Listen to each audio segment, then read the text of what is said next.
गुढीपाडव्यानंतर राज्यातील गावागावात भरणाऱ्या यात्रा, जत्रा, उरुसावर आखाती युद्धाचं सावट आहे। गॅसचा तुटवडा निर्माण झाल्यानं महाप्रसाद बनवून द्यायला केटरर्स तयार नाहीत।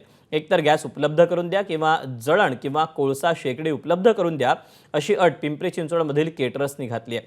पिंपळी निलख इथे भैरवनाथ उत्सव, रामनवमी उत्सव आणि हनुमान जन्मोत्सवानिमित्त सप्ताह सोहळ्याचं आयोजन केलं जातं। रोज 2,500 ते 3,000 म्हणजे 8 दिवसात किमान 18,000 ते 20,000 भाविक महाप्रसादाचा लाभ घेतात। मात्र गॅस तुटवड्यामुळे महाप्रसाद कसा बनवायचा असा प्रश्न निर्माण झाला आहे। गॅसचा एवढा मोठा तुटवडा झालेला आहे की त्याच्यामुळे ग्रामस्थांना 2-2.5 हजार लोकांचा स्वयंपाक करायचा कसा काय।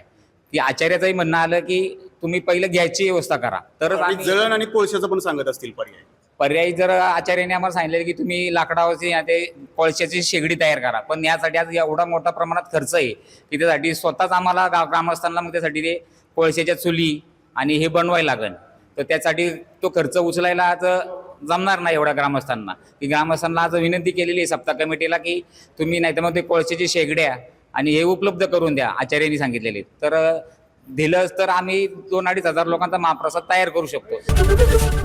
एबीपी माझा, उघडा डोळे बघा नीट।